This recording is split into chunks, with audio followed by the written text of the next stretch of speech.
Hello, everyone. Thank you for joining us on the strangest Thanksgiving week imaginable. It's really an honor to be here surrounded by dear friends and to have people coming in from all over the world. I'm seeing that we have Brazil and Vancouver, BC, and we would love everybody to let us know where you're zooming in from. My name is Michael Hebb. The founder of EOL and Death Over Dinner. And maybe in this, in the chat, you can also share just the name of a recipe, just something that someone you love deeply who's no longer with us in this plane, who cooked for you, or something that you associate with them, because that's what today is all about. It's about memory, it's about legacy, and it's about grief, confronting that, honoring it. And really briefly, before I turn it over to some of my co-hosts, I'll just tell you where this idea for the Endless Table came from. And Ellen, the founder of the Conversation Project, and I, about 5-6 years ago, decided that we wanted to create a collection of recipes and stories from departed loved ones. And we reached out to a few remarkable chefs, people like Jose Andres and Tom Colicchio and Amanda Hesser, and said, can you share stories and recipes? And we got heartbreakingly beautiful responses and seemed like, okay, this is a way into this very difficult topic for people. And this week of all, I mean, we're all losing something very important to us this week, or the majority of us. Something called Thanksgiving is not going to look like it usually does. And so it seemed very appropriate to come together and to celebrate those people that have come before us, celebrate the food, to remember them. And we have some incredible partners that I want to say thank you to right before I pass it off to Kate. The James Beard Foundation is an event partner, which makes me so happy to see these two worlds coming together. The Aluna Network, the Karuna Project, Keeper, Talk Death, The Dinner Party, The Grief Coach, Bannister Advisors, Willow End of Life, Good Grief, Reimagining Grief. It's a long list, but we're going to share you links out to all of these extraordinary resources and organizations. So I'm joined by Kate and Tembi, and I'm going to turn it over really quick to Kate DeBartolo, the Executive Director of the Conversation Project. Thanks for being here, Kate. Great. Thank you, Michael. And hi, everyone. It's wonderful to be with you this morning, afternoon, or evening, whatever time it is where you're calling in from. Many thanks to Michael and to Kaylee for the magic of bringing us together today. It's through this magic of the internet and fuzzy Zoom backgrounds that I'm joining you from Washington, D.C., while my husband entertains our 2-year-old on the other side of the door right there. Through this whole pandemic, I've been amazed by how separated I feel from some of my family, and yet how close I feel to others. So I'm sure any of you with toddlers in the house can understand that one. If this were a normal year, I can tell you that right now I would probably have just gotten touchdown at Logan Airport and would be on my way to picking up a sub from the best deli in my hometown, where my family usually goes. It's always my first stop. I have a really weird order that might not pass the bar with some of the chefs on the line today, but I've had it since I was about 12, and nobody at the counter bats an eye when I place it. And I don't eat subs that often, but when I go home, I'm known to eat one every other day when I'm in town, and my family doesn't bat an eye at that either. And I think that food memories and craving food that you don't get to have often, or that represents somewhere or someone special, those memories are particularly intense and missed right now. We miss the food and the conversations with the people who matter most to us, whether that be family, friends, other important people in our lives. And the Conversation Project is built on the value of connection and sharing what matters most, particularly as it relates to the type of healthcare people might want now and through the end of life. And we know that we can't plan for everything, but we can help manage life's unknowns by talking openly about what matters to us and what we'd want most if we became seriously ill, which feels really important right now. Conversations about the things that we can't fully control can actually help us have a sense of control during these wild times, and thinking about it, the comfort that we have of food and the conversations that we have feels like such a wonderful connection. I know that oftentimes what we learn from people is that what matters most to them is tied to food. memories of joyful times together, preparing favorite recipes, anticipation of shared meals and laughter, celebrations of momentous life events. And that we've learned that by having these conversations about what matters most, it can really bring people together, clarify wishes, ease grief. And I just want to say that we know that grief is inevitable. Our goal is not to eliminate all grief. That wouldn't be possible, nor would it be appropriate. But our hope is really to reduce the complexity of suffering with that grief, to prevent the, I don't know what my mom would have wanted, we never talked about it, or the family infighting scenarios that can be so hard for caregivers and clinicians. I was speaking with Dr. Cami Fletcher, who shared that our hope is really to provide access to potentially less complex grieving process. And that's one of the things that I think conversation and meals together can do. These conversations are about life. It's about how you want to live your life through the end. We know that many important comforts to people are music, food, drink, celebration, all things we know and hope can be enjoyed through the end. So tonight you're going to hear some amazing stories and suggestions. I'll begin the chat to help answer questions. And with that, I'd love to hand it off to the wonderful author of From Scratch, Tembi Locke. Oh, there you go, Tembi. There we go. I'm good now. Thank you. Thank you, Kate, for that wonderful introduction. And thank you, Michael. Thank you, Kaylee, for pulling this off and pulling us together on this eve of Thanksgiving. I will pick up and piggyback off of that to say that I don't usually travel at Thanksgiving, but I have family come visit me. And this year I won't. I will have my daughter and my husband here in the house, and we are gonna fly solo, and that feels very different. The thing that I have as a food memory that connects me to Thanksgiving is I grew up in East Texas. My family's from East Texas, and they send a smoked turkey. My father sends a smoked turkey every year to us so that we can feel a little bit of that East Texas. Well, I asked him this year, will we be getting a turkey? He said, well, it's just the three of you. I said, I know, but can we get the turkey? And he said, well, actually, the turkey place burned down. And I thought, oh gosh, 2020 just keeps coming for us. It's been a challenging year. So here I am without the turkey, without the family, gonna Zoom with my friends. And yet we are finding a way to be very, very close. And that is, one of the challenges this year has been, how do we hold all the griefs, the multiplying griefs that we've had this year, as we also sort of try to anchor ourselves, and for many of us will be alone. In my work, I am an author of the book From Scratch, which is a book about love and loss and food. My late husband was a chef, and so I really understand the importance of food as a connecting tool for us, but also the way food really pulls us into memory.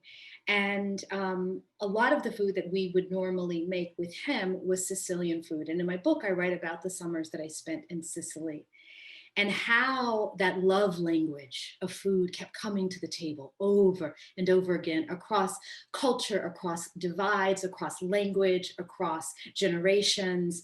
And I even write about how the act of making cheese reminded me of my grief, because it required time, it required pressure, it required a kind of leaving space for something to come together that previously was all these different parts, right? And so today, as we gather and as we talk, I'm really inspired by everyone on this call, by all the lists in the chat about chili beans and Thornton cake and cranberry bread, the ways we come together. And I'm honored to be together, and I think that we're going to hear some amazing things. And so I'm going to turn it back over to Michael. Thank you, Tembi. When we thought about doing this event, the first person, I was talking to Tembi and I was talking to Kate, the first person that came to mind was Alice Waters. I said, well, wouldn't it be amazing if Alice would join us, would create something for this event? And so I texted her. It's really nice when you're able to be personal friends with one of your heroes.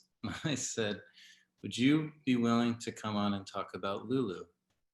Lulu was died this year at 102, and Lulu was the proprietor of Domaine Tempier, and had probably in Bandol, France, and probably had one of the largest impacts on American food of anyone, quite frankly. The people that she inspired, including Alice, is a very, very long list. And Alice asked, because it's an emotional topic, she said, would you call me? She's on right now, listening with us, alongside us. But she said, would you be willing to have the conversation and record it, just because I get emotional when I think about Lulu? And I said, of course, Alice, I'd be willing to do that. So Kaylee's gonna run that film of the conversation I just had a couple days ago with Alice, and then we'll be right back. Kaylee, are you there?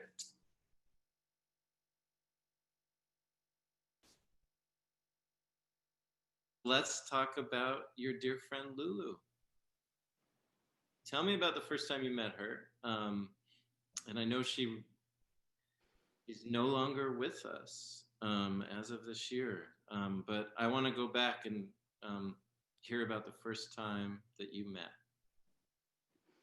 Well, I have to say that she was about to turn 103 years old. Yeah. 103. Her birthday is in December. But I met her in the 70s, in the mid 70s. I tried to think about exactly when that day was, but I certainly remember seeing her for the first time at Domaine Tempier, right there in the south of France, and sort of coming in the driveway lined with these beautiful plane trees. And she was standing out there waiting for us to arrive. And I believe I went with Richard Olney that first time. And I don't know, there's something about her smile that, oops, I have a picture even that I can show you. Wow. She just sort of lit up, but not just for me, but for everyone she meets. She is so present and smiling and listening very carefully to what you're saying and what you're thinking. And you have the impression that she's your best friend. Did you sit down right away to eat, or do you remember that first day and what you ate? I mean, it's okay if you don't. It was a long time ago. Well, I don't exactly remember, but I had so many meals at Domaine Tempier, and they always started the same way. Maybe you'd have a little glass of champagne and some little special toast with butter and sea urchin roe or something, and a glass of champagne before you went into the dining room. And she always set the table beautifully at lunchtime with a tablecloth that was always so pressed and nice, and it was an oval table. So there were people around, all around, not like a round table can sometimes separate you a little, but an oval table always keeps people together. It's why I bought an oval table for my dining room. And it means you can always add somebody extra there. 2 people at the end. And she was always willing to do that. But the table was set very simply with beautiful old wine glasses and, dishes that had been in her family for years. Very high ceiling dining room with lots of sun coming in from the front windows. She never was too fussy about the table, just beautiful objects around the room. And that's how it began. And what if you had to, I know this is hard, but if you had to sum up what was the impact she had on your life, and I mean really so many people, but let's specifically you. You have this meal with this woman in the 70s, and it seems like it reverberated through your entire life from that point forward. Yeah. Simplicity is one thing, for sure. Beauty is another part. And of course, hospitality. But it was the aliveness of the food that always kind of took my breath away. Her son, Francois, I mentioned his sea urchin roe before, but he would go down to the harbor and dive for the sea urchins and then bring them right to Lulu and take them out of the shell and put them on this buttered toast. And she would go to the market, and she knew all the fishermen way back then. And I would go with her. And she knew exactly who was bringing what. And would smell it and really had this rapport with the producers and the fishermen. And I love to shop with her in that way, to watch her pick over, look over everything that was there, and then choose. Yeah. So beautiful. Is there, I mean, so she died in October.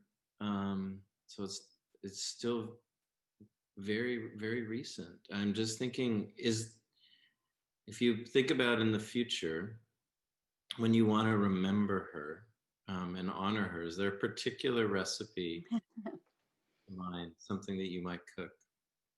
But without any question, it's bouillabaisse. Yeah, well, No question. No question. Tell me about it. I asked Eleanor Coppola, who was there one time with my film friend Tom Luddy, because they wanted to film Richard Olney and me around the making of the bouillabaisse. And it was never made into a film, but I called Ellie the other day and I said, you have to go see whether you can find that footage, because it would make such a beautiful little short homage to Lulu.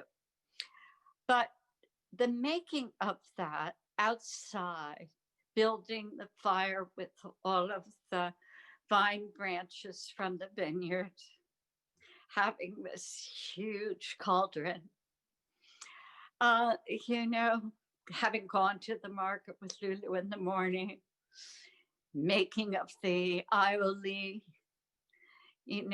blanching the vegetables, simmering the broth. I mean, it just was a ritual. And the whole family participated in it. Without, when things go really well in the kitchen of Chez Benise, it's like a ballet to watch. There's no words that pass between people. It's like they're handing the knife or the spoon, they're tasting just at the right moments. And that was how it always worked with the Perrault family. It was like a ballet. And with so many children, it was an extraordinary ballet to see the dishes just effortlessly going away from the table, the bowls coming out, the whole thing. What a gift she's been to this world. Well, I feel like she's right here. You know, I know her daughter Laurence, who took care of her for the last number of years at the Domain. She came to live with her, and she's about my age, and spoke English perfectly and could simultaneously translate for all of Lulu's friends who didn't speak French well.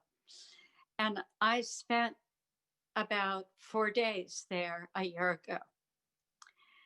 And so I would wake up and come downstairs for breakfast.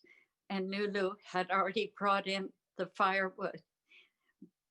She couldn't walk very well, and she had a walker, but she would bring the firewood in and make a fire. And Laurence would be there to write down all of the things that she wanted purchased from the store, what she wanted to eat that day. And it was so beautiful to watch her process, and with her daughter. And I learned so much about what it is to be older and to be alert and present. And that is a gift that is so important to me now in my life.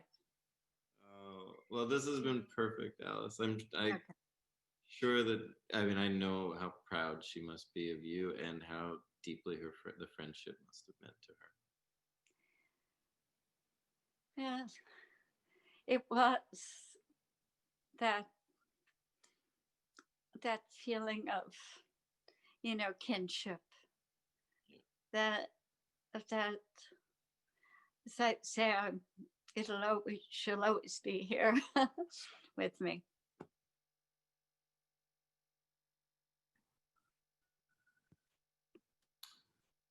Yeah.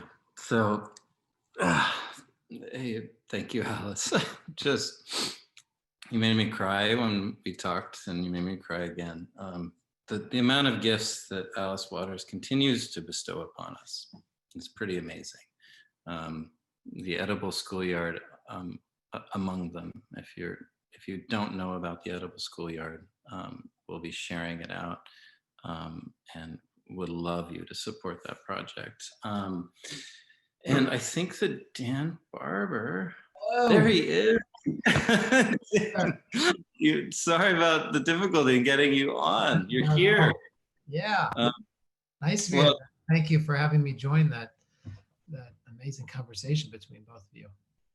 Oh, absolutely. And just as way of introduction, I don't think Dan needs much introduction, as certainly one of the most remarkable chefs and thinkers in the food space. But for those of you who don't know Dan's work, he's the chef and founder of Blue Hill in New York and Blue Hill at Stone Barns, and a few TED Talks and some books, and really at the forefront of thinking about regenerative food, and has provided for me the most remarkable experience I've ever had in a restaurant. And I imagine it's been a hard year for you, Dan. So taking the time to be here means everything to me. I'm going to turn it over to you.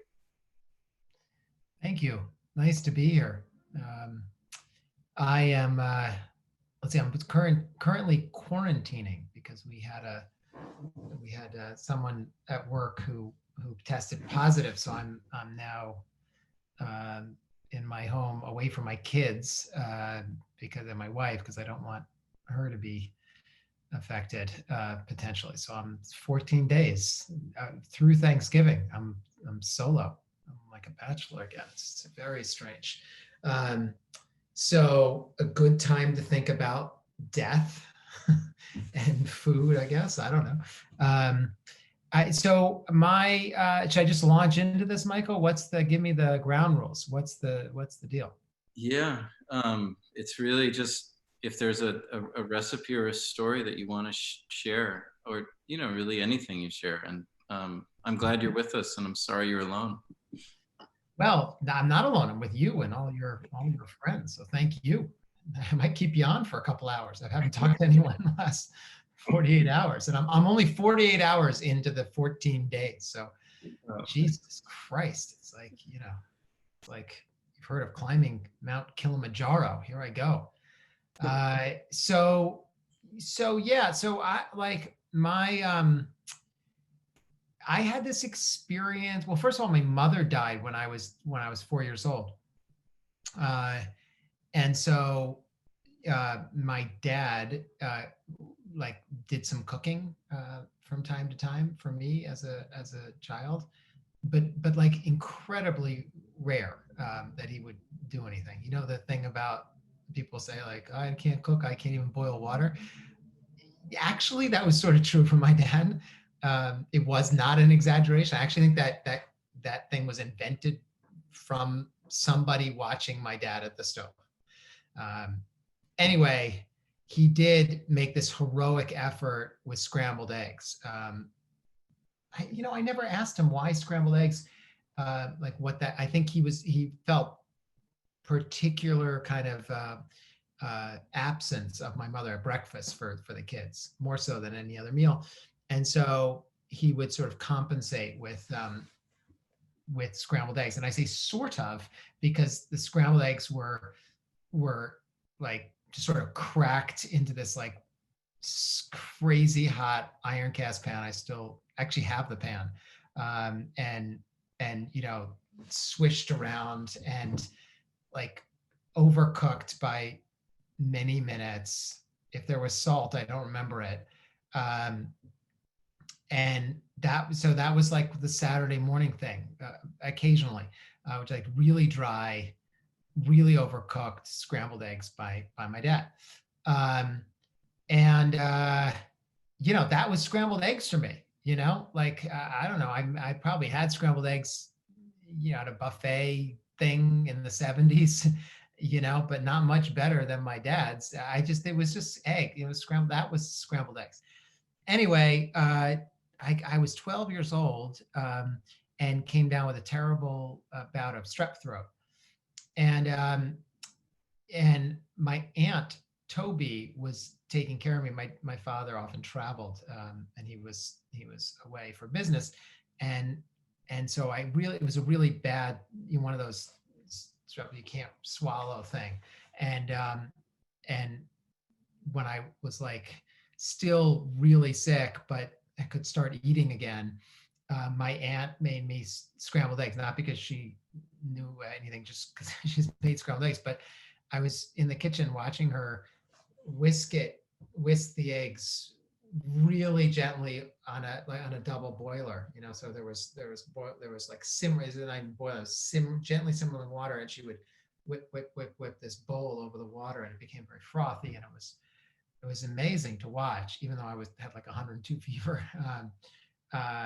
And I'll just never forget the taste of those eggs. First of all, they had salt, and second of all, they were cooked. They were like clouds.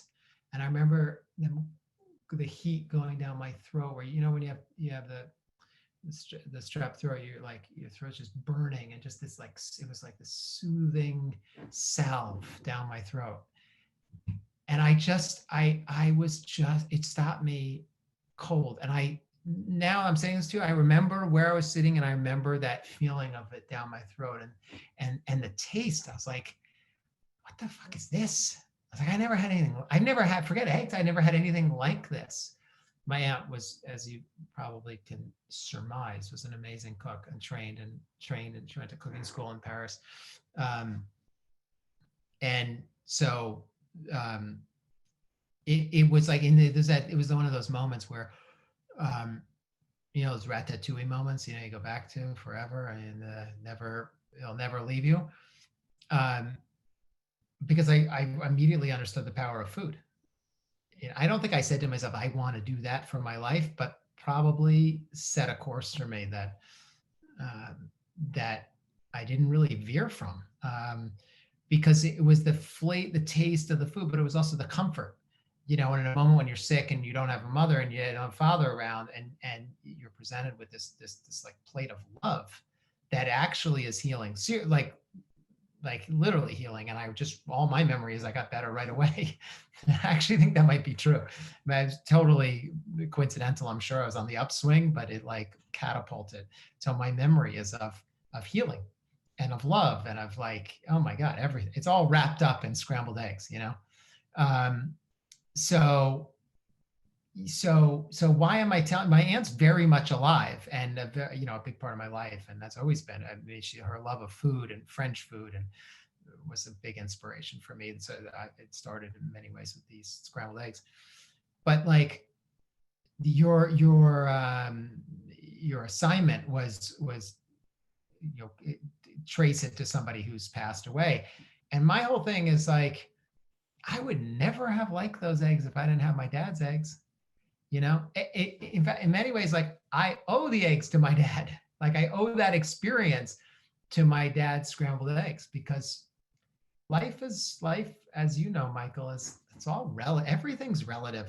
The whole thing is it's about relative, it's about like, what's your baseline, and if you go here, it's amazing, because when do you ever go here? It's like a movie promises this and it goes this. It's like, that's life, right? But here was a moment where the expectation was not just exceeded, but super exceeded, and it's imprinted.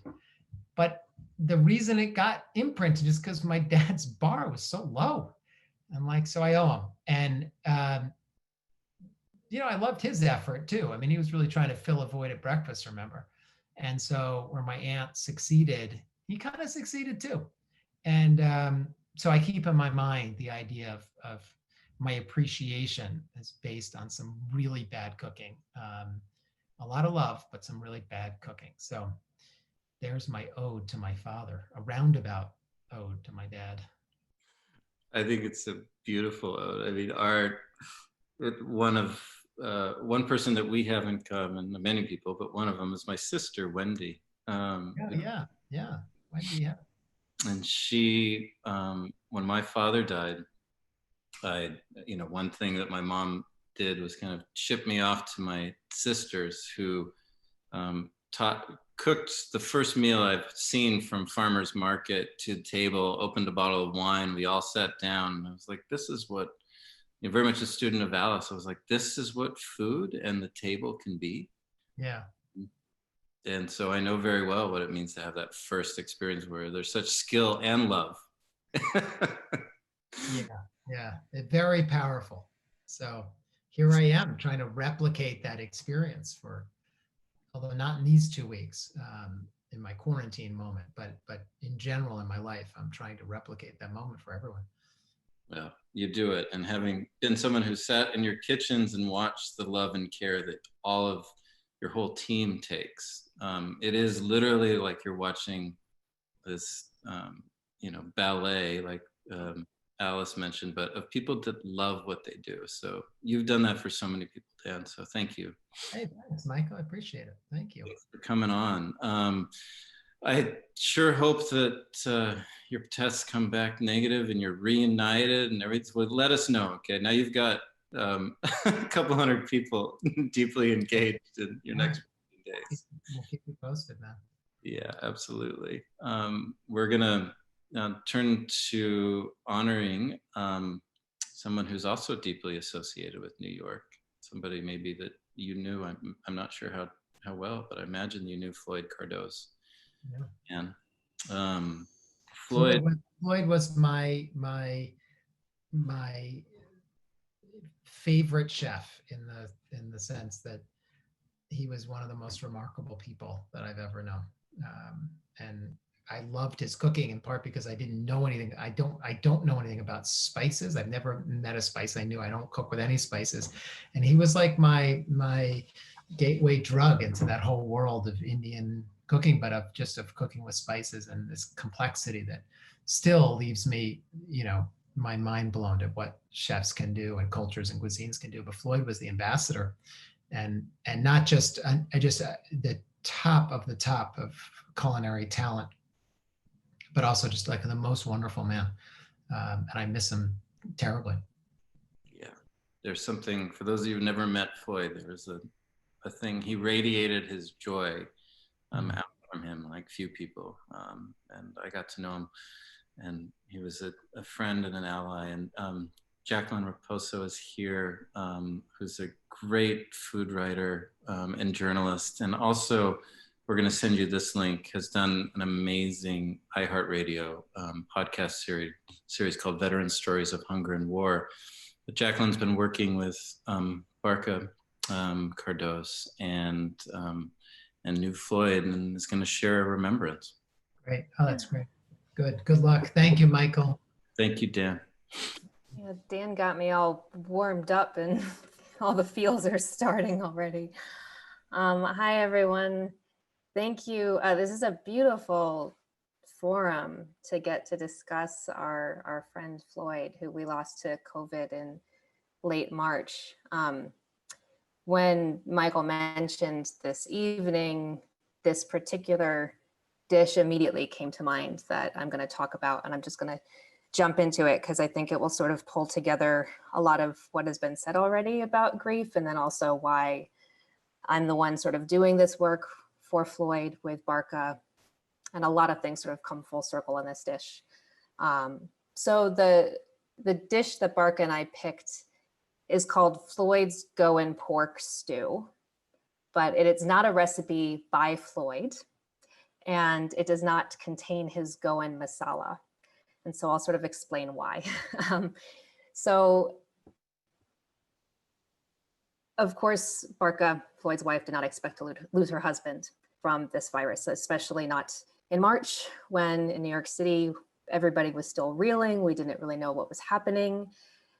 And so at some point she had told me that first month, those first 2 months really, were her grief was about anger and shock and confusion, and the little comfort she could find, she found in their kitchen, cooking for their sons, cooking recipes that they had cooked together over the years, or things that she would make for Floyd for when he'd come home from work.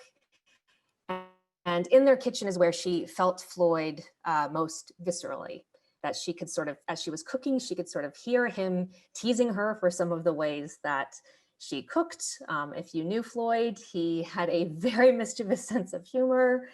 He had a sort of impish glint in his eye, that the sparkle that you can see in these beautiful photos of him. He had a wonderful sense of humor and liked to sort of rib her for her cooking habits sometimes. She could feel his presence, the love that he had for the food that she made. And that's where she found what comfort she could in those particularly early hard days. And Barca's sense of compassion is why she carried this spice blend masala line with Burlap and Barrel forward, that we launched 2 things as the Floyd Cardoz Legacy team for what would have been his 60th birthday on October 2nd. We relaunched his website, floydcardoz.com, completely redid it. And also a line of 3 masalas with Burlap and Barrel, a Kashmiri masala, a Goan masala, and a garam masala with Ethan and Ori, that of Burlap and Barrel that Floyd had been working on before he passed. Barca had a feeling that if these masalas could get into people's kitchens, they would find the same love and warmth and that joy that Floyd had for cooking. They would feel that as well, like she received comfort, whether it was mourning Floyd or just this collective grief that we've had going on. So the recipe itself, I'm going to share my screen with you so that you can see it. There we go. I believe that worked, right? That worked. Give me a thumbs up. Okay, great. So Floyd's Goan Pork Stew. So fast forward a couple months later, and Barca is once again in her kitchen, and this time she is cooking for Floyd. This was one of Floyd's favorite dishes. Now, Floyd grew up in Mumbai, but he had family in Goa, which is a coastal state in India. And Goa was had been colonized by the Portuguese for about 450 years, for a very long time, up through, I think, the 1960s. And so unlike other parts of India, there are some ingredients that are very unique to Goa. And so as she was cooking for Floyd, she put some of those things into this stew. And I feel like the word stew is almost too humble of a word for how amazing this dish is. So she put in this really juicy, wonderful pork shoulder and little slices of chorizo, of sausage, these big, beautiful butter beans versus the tiny little dal, the lentils, wilted greens, in this case, chard and spinach. If you know anything about Portuguese food, in their caldo verde soup, they use collard greens or kale. There's a tomato broth, and then 2 of the Floyd Cardoz burlap and barrel masalas. The Kashmiri masala, which is spicy, it's got the chilies and the heat and the smoke, and the garam masala, which is very sweet. Burlap and barrel cinnamon is some of the most sweet, spicy cinnamon I've ever had. It's delicious. That's in there. And ginger, it's very warm. It's wonderful. So we called it Floyd's stew because she made it for Floyd. And it's going because it has these particular ingredients in it. It doesn't have the Goan masala in it because that was, out of the 3, the Kashmiri, the garam, and the Goan was sort of their family spice blend. It's what years and years ago, long before they even started talking with burlap and barrel, that's sort of their go-to family making curry, the spice blend. And as you can imagine, it might be a little bit harder for Barca to sort of cook with that one in their kitchen right now. So that is, excuse me, the dish right there. So the reason that this beautiful bowl of food came to me, a couple weeks after she had made it, Barker dropped some off when we had a meeting. A couple nights later, heated some up, sat on my couch over there, took a big spoonful, and as some food does, I immediately filled with emotion. I had a very physical, visceral reaction to this food. Not only because it is really delicious, it's the kind of food that you eat and you're like, oh my God, and your eyes roll back in your head. It's really, really good. But I almost choked up with emotion. And I started texting Barker. I said, tell me please, what is in this dish? Walk me through it. And she did. And the reason I had a physical reaction to it is sort of 2-part. The first is, my last name is Raposo. I'm Portuguese. My father is from the Azores Islands, from San Miguel. And so the very first time that I met Floyd, we made that connection. When you talk about family food, when you talk about finding people and making connections, this was years ago. He said Goa. I was like, oh, my godfather is an Indian priest in Goa. And we talked about living by, by the water where fresh fish comes in, and these spices, this heat, this fatty pork, this nourishing sort of bowl of food. And it was one of the reasons we first connected. And so when I took that bite, not only did I feel this, as Dan said, like these spices, these are amazing spices. It was like Portuguese food times, 100. But at the same time, I texted Barca back, this tastes like home. It tasted like something my avó, who passed away a while ago, would have made. And even the way Barca described it, she said that she let it simmer on the gas. She didn't put it in a crock pot. She didn't put it in a cast iron in the oven. She just let it simmer on the gas. And the way that she described that, I saw my grandmother cooking in a way. And so it tasted like home. And it tasted like those dishes you mentioned, Tembi, the love language of food. It tasted like I could feel the love in that dish as well. The second reason I had a physical visceral reaction was because I really needed that food that night. I'm chronically ill and I'm disabled from my illness. And so Barca had brought me that food, plus some dal, plus some kebabs to put in my refrigerator, in my freezer, for the evenings where I am in too much pain or too tired to cook for myself, which happens very often. And that also brings me back to that first day that I met Floyd. Floyd, so I cannot eat a lot of foods because of my illness. And Floyd, when he found that out, he looked me in the eye and he said that his job as a chef was not only to entertain, but to nourish, and that I would always be safe at his table. And that was true for the too few years that I knew him, that at every restaurant and in their home, I was always safe and I was always well nourished. And so as I took that bite, this dish, it's got the protein and that fat that sort of covers your mouth, and then the spice that lingers, and the vitamins from the vegetables, and the warmth that just sort of permeates your body. I could feel that. And that nourishment that Floyd had given me over these years, coming from him, coming from Barca, this sort of beautiful circle. And in return, in my love for Barca and for Floyd, the work that I do for them, in creating this website and in helping to facilitate the recipes that we're putting out, that people are sending in, and being the one behind his social media accounts now too, the reactions, the stories that we get from people, it's like Michael said, Floyd was a friend and an ally. I will say the same. Floyd was a friend and an ally. Like Dan said, he had the most beautiful energy. Floyd was this beautiful spirit that whatever you brought to him, he was actively your ally and your friend. And so I want to share one more thing about our beautiful Floyd Cardoz. So Barca found this on his phone, and I think this says so much about grief and death and what we leave behind. Barca found this on his phone from October 3rd, the day after his birthday, 2012, and she just found it on his phone. The two most important things in a person's life are the legacy we leave and the impact we make on others. The two most important things in a person's life are the legacy we leave and the impact we make on others. And then below that, it just said charity, which is quite delightful as well. But I think Floyd very, very much lived up to this sort of statement that he made for himself. So these things are all on floydcardoz.com. The recipe is on floydcardoz.com. Barca has a lot of this on her social media. So thank you to all of those of you on here who love Floyd, and thank you for having me share this story. Thank you, Jaqueline. So powerful and brave, all of the sharing. Now we get to hear from another dear friend, incredible author, Kathleen Flinn. I have to call her Kat. That's who she's doing. Many books. The sharper the knife, the sharper your knife, the less you cry is one that many know. But I'm going to turn it over to you, Kathleen.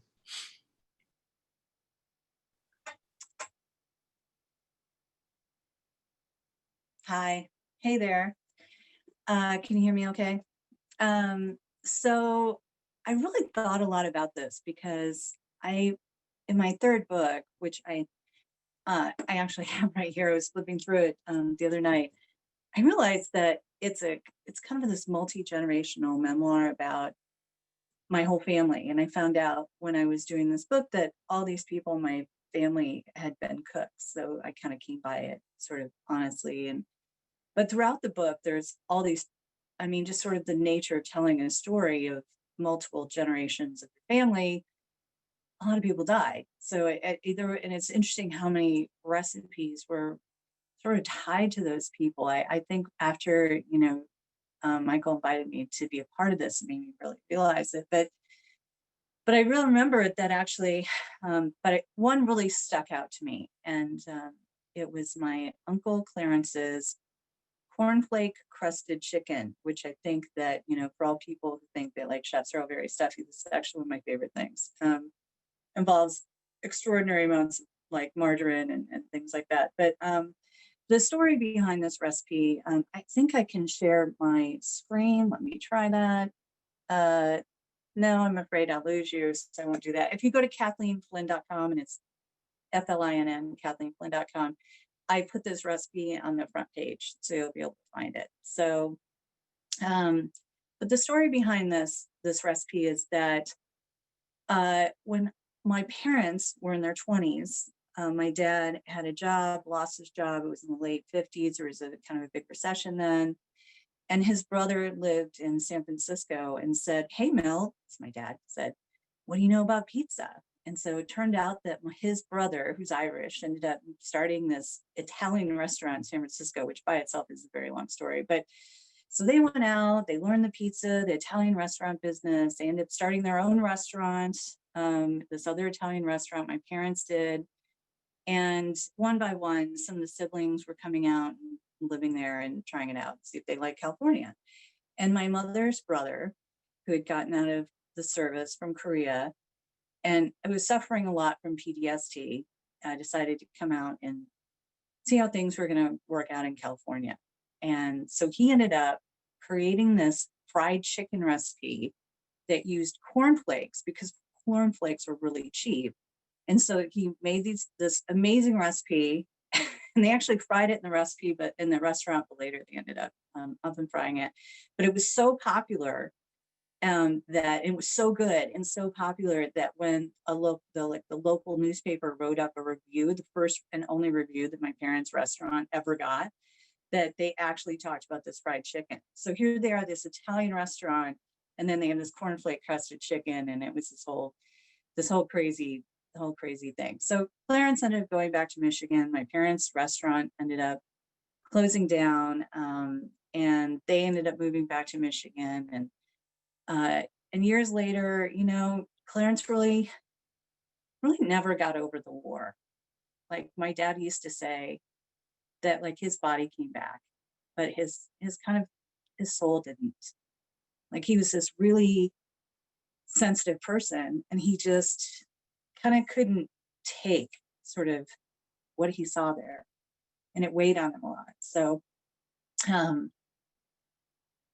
I think if Alice Waters can cry, I think I can too. Try not to. But he ended up having a lot of substance abuse issues. He lost his children, his wife left him, and he ended up living in a kind of a Salvation Army kind of place. But he did end up getting himself back together, and he actually ended up working as a cook. And it was kind of toward, I think, the end of the 1960s, maybe, or early 70s. And he went to go hitch a ride to the train station in Michigan to go to my parents' house for Thanksgiving. I mean, his parents' house, my grandparents' house for Thanksgiving. And while he was walking across the street to get into a car to get a ride, a young guy who was home on leave from the Army hit him and killed him. And so he never went home again. And it turned out later, they did an autopsy and they found out that he was stone cold sober. Like he wasn't drunk or anything like that. It was just one of those bad situations. It was a dark night. I think it was raining. And so not long after Thanksgiving, a man went to my grandparents' house and they knocked on the door.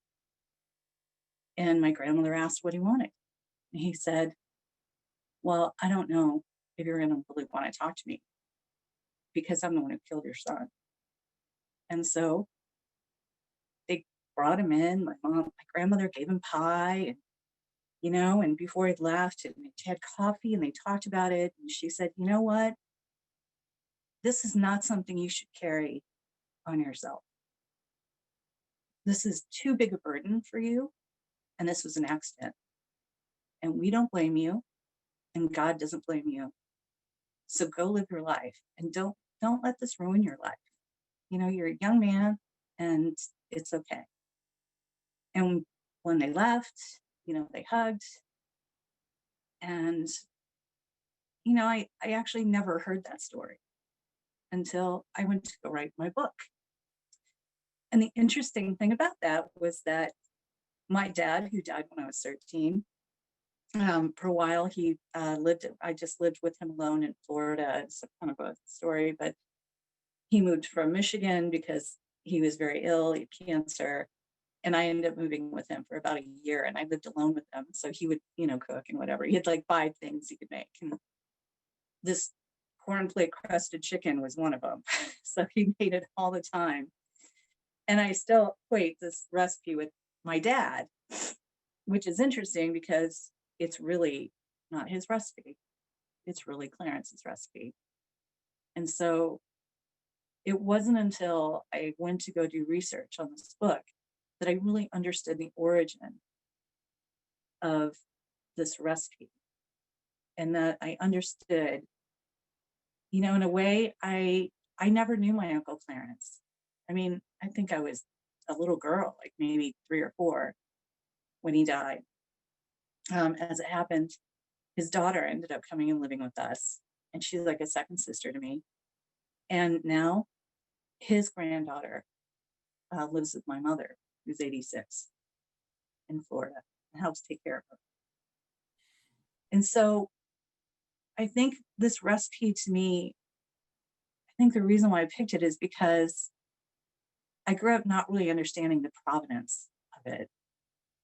And now when I make it, and actually my husband loves this recipe, by the way, I can make it with some regularity, even though, again, it's a lot of more like butter and, you know, and stuff. I make it olive oil now, it makes it a little less, you know, but it's interesting that like this happenstance led to this recipe that ended up being passed down.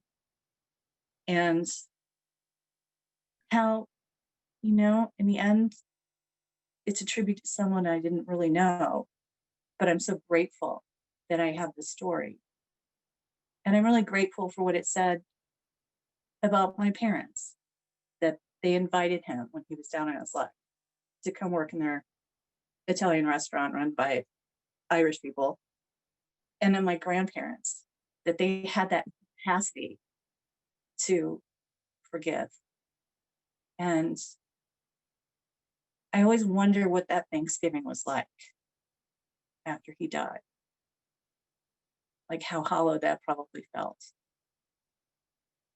And I kind of thought it's probably the same way, different, obviously, to how hollow maybe Thanksgiving might feel for a lot of people this year. Kat. Well, I know, gosh, I was really trying to hold it together, but Alice really started. oh no, okay. It's a relief to be crying over other people's stories. It feels different. So, and what a gift! What an incredible gift. We're at this great intersection of this event. We're now moving directly into the grief section, and we're going to have Carla Fernandez come on, the co-founder of the dinner party. Most of you probably know what that is, but she's going to tell us about that. And then Tembi is going to have a chat with some incredible grief experts. So we may go a couple minutes long. So just so you know, but I'm going to turn it over to Carla right now. Hi, dear. Hi.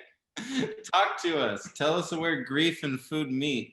So we're not going to begin the grief portion of the night. If that wasn't all grief heavy, that was such a beautiful story, Kathleen. I don't think there was a dry eye in the house. So I'm Carla Fernandez. I'm the co-founder of an organization called The Dinner Party, and we work to build community between mostly young adults who've experienced a significant loss. And the way that we get people into the conversation is by inviting them to dinner. And I know there's some dinner partiers on the call tonight, so happy to see you guys here. And if you are just learning about us for the first time, I'm really stoked that you will, that will be on your radar now and be a resource to you. So we're now a community of over 10,000 people and growing, and we gather around these potluck style dinners that are reoccurring dinners to talk about loss and life after. So not just sort of the diagnosis or the death, but what it's like to be a young adult living with grief and loss as a part of your core experience. We're really interested in how we, as we're hearing here tonight, take these experiences that can often feel really isolating, and through the sort of jujitsu of having conversations about them, of not avoiding the topic, but about making it the main course of a meal, we can actually build really deep, meaningful connections. We can connect to parts of ourselves that otherwise we don't get to relate to unless we really do the good work of connecting over our grief. And we really believe in Kate, whose work I'm a super fan of, was mentioning this earlier. We're not in the business of stopping or fixing anyone's grief. It's a natural process. I like to think of it as a metabolization. For those of you who are digestion-focused people, that we all have to go through. But what we can do is be way less alone as we go through it. And we can remove the isolation, the awkwardness, the loneliness that gets stacked on top of the grief. It can oftentimes be the harder part of it. So I came to this work because of this gentleman. This is my dad, Jose Fernandez. He got me into this mess, 10 years of doing lots of dishes. So my dad died of glioblastoma multiforme, brain cancer, 10 years ago. And he was a winemaker and a food lover. He came from a food frenzied family. My great-grandparents were immigrants from Spain, from Cuba to the US. They opened a luncheonette in Brooklyn, which is where my grandparents met. And the Fernandez family table was always really, really hallowed ground. It's where we had the best conversations. It's where we repeated the stories over and over again that became the family myths. And my dad, Jose, was often the kind of chief rebel rouser, conversation stirrer at those places. Which is why when after he died and I went to a support group, I really didn't get how I was expected to do my deepest healing in environments that looked a lot like this. I went to a grief group in the basement of the hospital where my dad had gotten his radiation treatment, which was the last place on earth I wanted to go after being in cancer land for so many years. I went to other grief groups that were in office buildings or in church basements, and I kept finding myself being really hungry for an environment that felt more human, that felt more alive, where we didn't sit sort of in rows of metal folding chairs, but where we sat around a table and where I could bring the kind of alchemy that I knew was possible around a dinner table, the one that I'd experienced growing up, and created it as a space to unpack what it was like to lose someone at such a young age. So, admittedly, this is not my arroz con pollo, but my recipe that I'm bringing here tonight is arroz con pollo, which is a Spanish dish that my family makes over and over again, and that I actually made for the very first time. Got the recipe from my aunt, figured out how to do it the night that I had a group of people who would become friends over for dinner in 2010, all young adults who had lost a parent, all people who had kind of moved on with their lives, so to speak, were working and out and about, but were really hungry for a space where they could talk about their loss, about the person who had died, and about how that grief was continuing to weave itself through their life. It could have been the most sort of awkward social experiment, blind date that we'd all ever been on, but it was an amazing, magical evening, and we stayed up late until the night telling stories, not just about the death, but about life after, and about the people who were very much once alive through different recipes that we'd all brought around that table. And super duper fast forward, that original night really became a seed that got planted, and we have been working hard pretty much every day in the last 10 years to build a community of people who also want to sit down around these kinds of tables. So we have about 10,000 people who've sat around our dinner table, 4,000 active dinner partiers, all virtually now, which I can talk more about, and about 400 tables worldwide. So we weren't the only 4 young adults who were looking for a space that was warm, that was human, that was delicious to unpack our grief. And we've now been building the systems and the infrastructure in the community where wherever you are, whatever kind of death loss experience you've been through, you too can find people to sit down to dinner with. And some of the lessons that we're learning and the insights that we're gathering is that we are collectively craving places to grieve that bring warmth and humanity into healing. Way too often our healing is happening in hyper institutional cold settings. Think back to the metal folding chairs. Why can't we do our best healing in places that make us feel more human? We're wanting places to grieve that recognize that there isn't one way to do it. There is not one set of steps we must all go through. Everyone's way is the right way. And we need more spaces where we can talk about that and have our own process be normalized and validated. People are craving spaces where we're not talked at as someone who is grieving, but we are talking with us, where we're having conversations together between people, not just sort of a one-way dialogue talking at people. And we're also really wanting spaces where we can build friendships. So not just one-off connections, but really having experiences where we can meet people and then meet people again and then meet them again. And then on that 4th night, exchange numbers with them and have the person's phone number that we can text when we're having a hard day, or have their phone number we can text when we're having a great day. And we want to talk to someone who will really get it because they've been there too. And I think all of us are here because we love food and the power of food and this sort of not rocket science, but amazing technology of what happens when you can bring people around a table. And we're hearing for so many people that this act, super, super simple act of sitting down, breaking bread with the same group of people over time can be life-changing, can take the sort of black and white reality that we can also feel like we're living in when we're grieving and turn it back into Technicolor. And of course, now we're like doing it on Zoom. When the pandemic hit in March, we were realizing that people were going to be talking about grief maybe more than ever, but the whole premise of this work is based on getting together in people's living rooms and around coffee tables and around dining room tables or picnic blankets. But we've seen really amazing work within our community of people doing dinners over Zoom. And what's possible now that we're sort of untethered from geography is we're able to connect people who share similar experiences but might not live in the same place. So we've launched tables specific to people who've experienced suicide loss, homicide loss, the loss of both parents. We're forming tables for people of certain identities or affinities, like a women of color table, an LGBTQ table, and we're really just getting going. And what we're hearing from people is that having a space where they can go to be honest about their grief and where they are, whether their grief is from a loss due to COVID in the last 6 months, or whether their grief is from a loss 30 years ago that they're just now kind of finding space to process, it makes no difference. That there's deep, deep power in having people who feel like peers that can care for you collectively.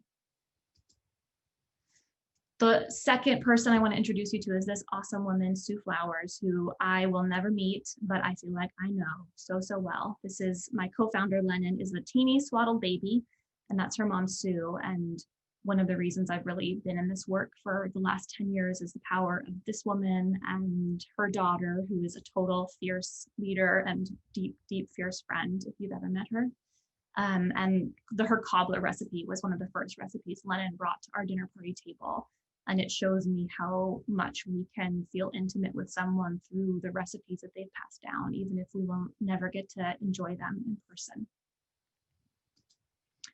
So we're going to pass it over in a second, but in case you're interested in getting involved with what we're doing, you can join one of our virtual tables. We also launched a one-on-one buddy system at thedinnerparty.org. I feel like a lot of you might know folks who are interested in finding more community around their loss. So we always appreciate people sharing our work. It's easy to share our website.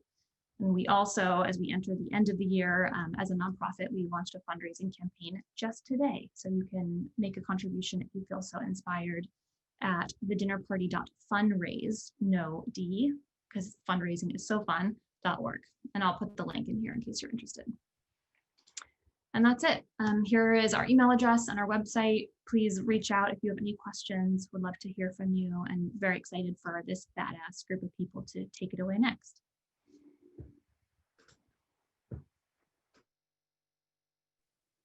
Carla, thank you so much for that.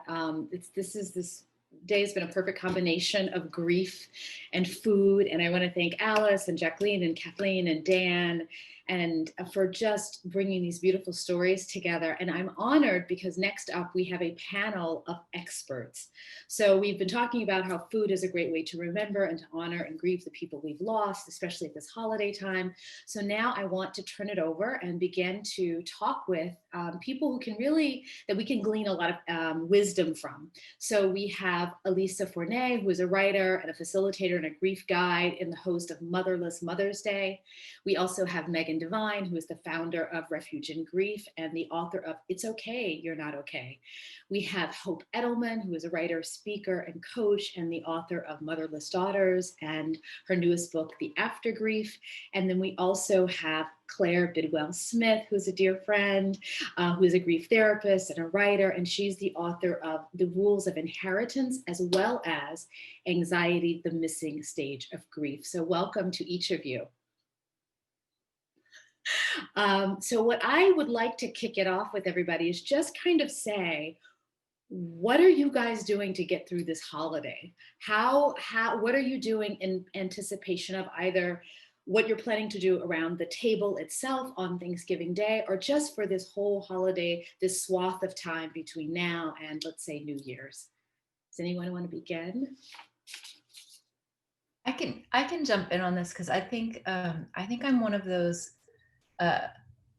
few people in the population who doesn't care about the holidays, and I never have been into them. And my partner and I were very much the same way, right? Like neither of us liked the holidays together, right? So we were able to navigate the holiday season and meeting the needs of family and meeting our own needs in sometimes elegant, but often imperfect and clunky ways. And when he drowned, I lost the person that I didn't do the holidays with.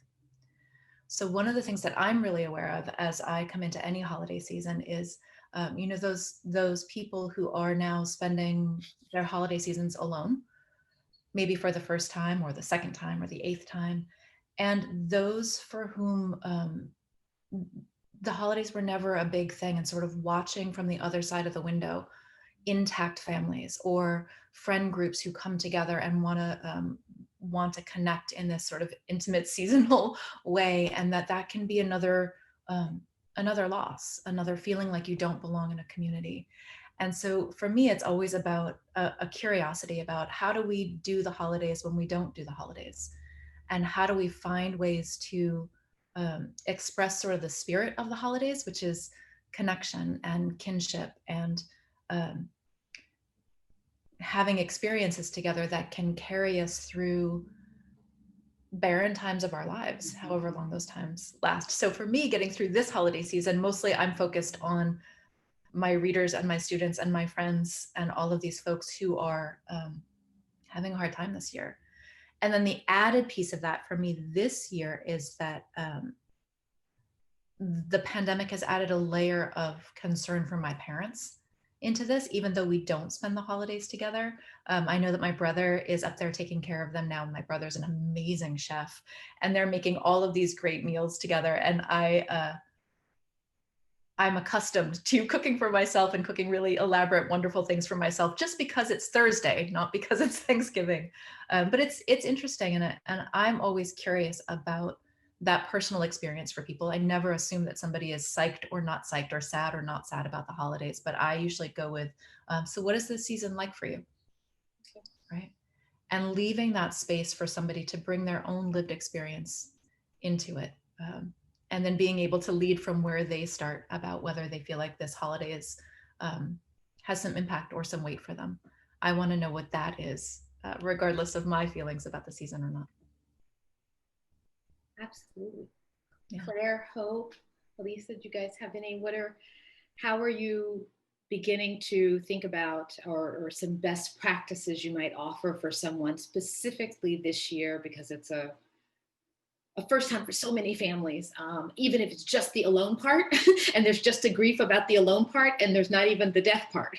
Does anyone want to weigh in? Sure, I'll jump in. What Megan was saying about, feeling blue around holiday time, perhaps even in a cyclical nature, is something that I've experienced myself, and I've seen a lot in my clients as a coach and as a retreat and workshop leader. Because most of the population that I work with are adults who were bereaved in the past, often during childhood or adolescence, and they may have experienced a loss that ruptured the fabric of their nuclear family in ways that left them feeling adrift at holiday time over and over again. And in fact, this is so common in the bereavement world. There's a term for it. It's called holiday syndrome.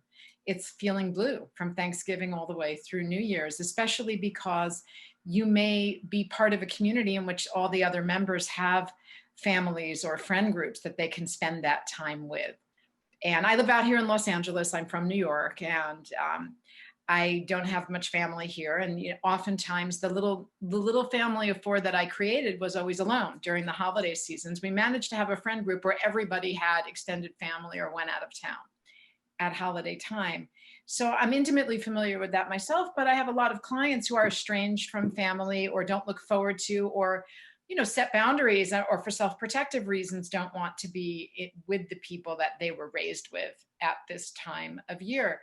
And 2020 is, I think, an extraordinary opportunity in some ways, because so many of us are going to be isolated at holiday time this year, often by choice, some by necessity because we can't travel, but a lot of us by choice because we want to protect other citizens. We're thinking in a way that is going to, help the social contract. So I've been working with people and talking about, well, let's hope this is a one-time event for us. Let's hope that we are not still, right, having to do this at holiday time next year. So how can we make this a one-time opportunity? Let's think about what we can do this year that will be different from every other year, because we may never get to do it again. And let's just twist, and reframe it a little bit. What traditions might we try out this year that we've always wanted to try? I'm going to be spending Thanksgiving this year with my tiny little bubble, who are all vegetarians. So we're going to have a vegetarian Thanksgiving for the first time. We're going to also add a game night to it so we can sit around, and just enjoy each other's time for that evening. But even if you're alone, what traditions can you develop that you might want to carry forward? Let's just think of it sort of like as a test balloon this year. That's where my mind is going, because otherwise it's really easy to focus on what we've lost and don't have at this time of year. Now, if your loss is very, very recent, I'm not going to say don't think about it. Of course, that's not this at all. This is an alternative narrative we can create, in addition to someone I really want to be with or spend time with isn't here anymore, or I can't be with them this year, and I'm feeling really sad about that. And let's look at this as a one-time opportunity. Hopefully it's just a one-time opportunity. And what can I do by myself or with a small group of others that can make it special nonetheless, whether we do it once or whether we continue it and perpetuate it into the future.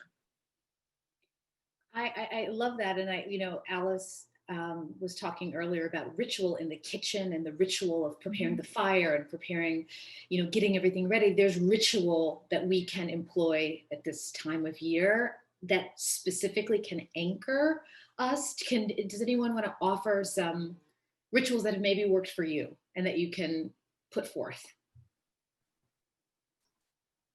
I can speak to my experience. The ritual for me has been connecting to food and finding purpose in food and how I utilize it at this time of year.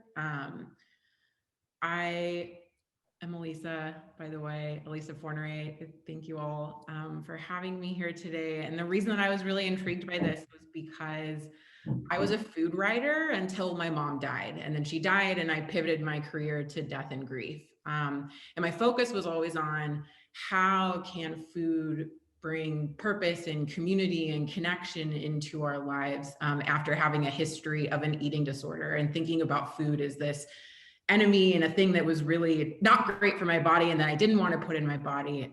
So this time of year, I think back to that relationship with food and this new relationship with food, which is using cooking and eating and connecting with food and people as a ritual in a couple different ways. So one of them being thinking about food and gathering around food as a connector, which a lot of us have talked about, as a reason to connect, as a reason to get together, as a reason to share memories and recipes and stories. I also often will admit that I think about food and cooking as an opportunity to be distracted at this time of the year. We have to eat, we have to put food in our bodies, and we need to share. And at a time when I'm grieving, sometimes like days like today, I'm like, really all I can handle is cooking my lunch that I must eat, that I need to get into my body. And doing the same on holidays can be just as beneficial. Thinking about food as nourishment and healing, and really, like someone just said, as being therapeutic and putting something that has medicinal properties into my body, and really meditating on what it is that I'm putting into myself can be, again, a distraction. It can be powerful, it can be important. And then I think food also, I will say, especially this time of year, I think about it as a reward sometimes. This period from September until January, my mom died the first week of October, then it's her birthday in November, then Thanksgiving, then Christmas, then my birthday the first week in January. So this time of year for me, like, it's the same as with everyone else, and then it has all of these other little things dotted into it. that make my control and lack of control feel very front of mind around my grief and my grieving. And food has definitely felt like something that I could take control back of, and have control over at this time of year. So in positive, and also just like as a requirement to put things in my body that need to be in my body when I'm powering through grief. So yeah. Thank you. Mm-hmm. Claire, do you want to offer? Sure, I'll jump in. Hi, everybody. I'm so happy to see all of your faces. I love this group, and I love coming together to talk about this at this time of year. I definitely am someone who has a hard time with the holidays. My mother died in January. She was, so I go into this whole Thanksgiving, December, then January. And she was also very into the holidays, and it was very much a part of our family and our life. And when she died, when I was 18, my dad was not into the holidays. I think he always kind of humored my mother. And so he did not pick up where she left off, and I tried to. And I have every year. This year, I've given myself permission to not do Thanksgiving. I'm so deeply disappointed with the lack of what I can do this year. And so I'm going to a cabin in the woods with my husband, and we're going to do some hiking, and that's it. And I'm excited about that. But as for ritual, you know, I cook with my daughters all the time. My mom and dad never met my kids, and I have so many things of my mother's. She was a cook. She was a chef. We owned a restaurant. There's such an amazing theme here tonight with this. And so that's always been my way of connecting with her, helping my daughters connect with her. I have all these decrepit pots and pans and like can openers that don't work. My husband got me a real can opener last year for Christmas, and I still insist on using the one that takes 5 minutes to open the can because it was the one I used when I was a kid. And I teach my daughters how to use this decrepit can opener because it was my mom's, and they will cook things with me that they don't even eat. They refuse to eat, but they know how to make the recipes and they know how to cook them. And one day I know they're going to eat them. And so that's my way of really bringing ritual into it, in terms of honoring my mother, connecting my children with her, and just kind of continuing traditions. But this time of year is intense. I'm thinking a lot about as well, what Megan and Hope and Elisa have all said, just people that are on their own, or people who are going through their first holiday without someone that they love. And especially right now in this pandemic, that's such an incredibly difficult thing to do. I've been thinking all year about ways we can connect to ourselves, ways we can take advantage and opportunity of this time to connect within ourselves, to connect with internal relationships we have with people we've lost and loved, ways we can connect with our spirituality. How can we sit down and just think about the people that we miss, even if they're alive or not, you know, and how do we connect with them and how do we feel those moments? So I'm going to be doing a lot of that this year as well. That sort of connecting across time and space. Mm-hmm. And feeling anchored in that. Yeah. And continuity, creating continuity between the past, the present, and the future, between the past by looping in those who we love, who we either can't be with this year or who are no longer with us in the physical world, and finding ways to bring them into the actualized world today. But then also looking forward, I think this year more than any other year is a year to sort of look back and reevaluate and reassess. And like Claire said, get in touch with ourselves and also think about what we want in the coming year. I feel like the plans we make for the coming year, the evaluations of you know, this past year and the coming year might be different for a lot of us, because I think we've gotten a sense of what we can and can't control. And, you know, we may start thinking going into 2021 about setting intentions that may look different than we've you know, are accustomed to seeing them every year, because we may scale them down a little bit into what we know we can achieve, and that may not be subject to, you know, the vicissitudes of the culture or the pandemic or public health. And so I'm kind of looking forward to seeing what those might be, and working with clients to adjust and then create those, because I think they may feel smaller and more manageable, but maybe that's a good thing for us. Again, maybe it'll be a one-time event, or maybe it'll be something that we just continue to do in the future. Is there, can we talk about gratitude this time of year and sort of this whole push. Please, can we talk about Grateful, to be grateful. There are many people, I remember being not so grateful the first year. It's overrated. I would, gratitude is a really big thing for me. I think that we weaponize gratitude. You know, saying things like, you still have 3 more children, you need to be grateful for them, or at least you have a roof over your head. Lots of people don't have that. That we apply gratitude to other people as a way to make them stop being sad in front of us, right? Maybe it's not quite that nefarious. We really want to see the people that we care about feel better, but that sort of applied gratitude is harmful. And I think we need to remember that grief and gratitude don't cancel each other out. They're companions, right? I can be very grateful that the sun sits at exactly the right spot in the solar system, that it neither fries us nor freezes us. I can be very grateful for that and still be very sad that I can't connect with my friend who is, you know, in another town and it's not safe to visit, right? Grief and gratitude don't cancel each other out. And I think when we sort of turn that around and we ask for ourselves, what does gratitude mean to me right now, right? Instead of something that is applied to us, like what would that look like? Can they coexist for me? Do they interrelate to each other? Because they do, right?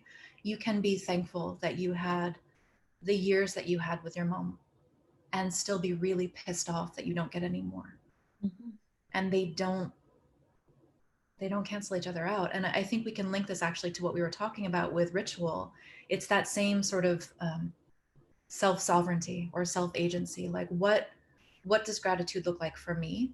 How do I express that for myself? And for ritual, it's like, what ritual is what we make sacred, right? What we want to mark. What's the portal into that inner space for ourselves? And what would that look like to me? Aside from what the culture looks like or what we're supposed to do on this Thursday in November or this first night of Hanukkah, like what is the depth of my answer to that question of what does gratitude look like, or what would a ritual look like? I think we come to those questions with curiosity and we get some really interesting answers. So there's my soapbox on gratitude. If it comes from the outside, it's a weapon. And if it comes from the inside, it's a really wonderful question to ask of yourself and to ask of the people you care about. What would gratitude for this moment look like for you? And how can I honor that with you? I love that, Megan, because it allows it allows gratitude to be individualized the same way that grief is individualized. I'm not a fan of sitting at a table and encouraging people to go around and say what they're grateful for, because I feel that's culturally sanctioned gratitude. And there's an implication that we all have a shared experience or a shared definition of gratitude. And let's all tap into that together now. And I don't think that's really true necessarily. I think we all should be encouraged to have our own experience with gratitude, the same way that we have our own experience with family or home or God. And I think I'm gonna ask that question at my tiny little table this year. What does gratitude look like for you? Or what does it look like for you this year? Because it can change from, you know, experience to experience, person to person, year to year. I think that piece of it feels so important to me, Hope, is just like, what does it feel like this week even? Like, what does it look, seriously though, I'm like, yeah. It's going to look different for me right now than it is in December. And it's going to look different for me right now than it would have 6 months ago when I was celebrating something else and trying to be grateful. And I think that's sort of really, for me, the permission to take things day by day with my gratitude as well, and say, some days I'm going to be so grateful for the huge, huge things in life. And some days I am just going to be grateful for the fact that I woke up today and I got on my computer and I went to work, and it might not happen tomorrow, but it is worth being grateful for today. I know this year I'm like, my dad and I are cleaning out the garage on Thanksgiving. And that is really all that either of us really care to do or care to muster the energy to do. And as much as I am frustrated by the fact that my husband and my sister and my brother-in-law and my mom can't be here. I am grateful for the fact that on that day, I'm going to wake up and I'm going to spend a couple of hours with my dad going through dusty boxes. And that's what I get. And I'm okay with that. Yeah. Wonderful. Thank you. Thank you. Kate, do you have? Yeah, I think that we want to be respectful of everybody's time and just so grateful for the stories and appreciation shared tonight. These are all a great reminder that the medical statistics and data we hear in the news right now are based on real people with incredibly rich lives and connections. And they also remind me of how much storytelling and conversation is about both talking and listening, and how important it is for us to listen these days, as Carla said, talking with and not talking at. As I think about our call to action tonight, I remember a trip a few years ago where I met a nurse in Akron, Ohio, who knew how important these conversations about end-of-life issues were. And she told me about her large family Thanksgiving gathering of multiple generations with her family that year. And she said she always made the desserts. And when it came time to dive in, she took them hostage and said, "No pumpkin pie till you tell me how you want to die." And people thought she was joking and realized pretty quickly she was not. And they started a family conversation. She helped break the ice for her family. From that point forward, they could talk about it a little bit more easily. She modeled for each generation that this was something that we can talk about. I'm a safe person for you to connect with about this. And I think my hopes for tonight is that people will have the courage to be the person who helps start the conversations within your sphere of influence. Asking people what matters to them. What are their values and goals? We know that conversations help clarify. You know, I care about medical wishes, but caring really means learning about what matters to someone. There may be a time when we have to help the people closest to us, our friends, our partners, our parents, our grandparents, get the care that's right for them. Delivering on that promise means really taking the time to ask them what matters, understanding what's important in the face of serious illness. And it may feel hard to get started, but it's worth it. And talking can really strengthen relationships. And we're here to help. And I'll put some links in the chat. But I would say to use this call as an excuse. I just attended the most amazing webinar. It made me think about how much I look forward to when we can get together to celebrate again. But also, I'd love to learn more about your wishes for care, like how you can use this as an icebreaker. Of you heard somebody say something interesting. It made me realize I'm not quite sure about what you would want in this situation. To really ask others, but also to answer questions yourself. Share the kind of care that's right for you. Tonight, we've talked a lot about the grief we have over others, but I think it's an important reminder that people will have grief over you someday. And hopefully that is in the far distance. But if you can share your wishes, what would you want people to know if you became seriously ill? What matters most to you? Now go tell that to the people who matter most to you. It always seems too soon until it's too late, but that's just our big call to action, is to really be thinking about that. Make sure that you're caring for your own heart. This is a tough time for a lot of people. Help prepare your heart for this. And really just thank you for spending time with us this evening. My big hope is that the memories this call has brought up for you be a blessing. And thank you to all of our speakers for being a part of this conversation. Thank you, everyone. And I apologize that we went over, and thank you for staying. Thank you to our incredible grief experts. I love all of you so much. And our incredible partners who got the word out. And you got to hang out in the space of human story, which was extraordinary. I think we can all agree. And then you got to get resourced with wisdom from some extraordinary leaders in the grief space. And now you have a call to action, which is no pumpkin pie until you tell me how you want it. But also, this is something, getting prepared it's not an antidote to grief in any way, but it is essential and important. So thank you for spending time with us. I think we'll be back seasonally for these events. So Kaylee Cole, we all owe our gratitude to Kaylee Cole for making this happen. She's gonna take us out with some music. Thank you for being here.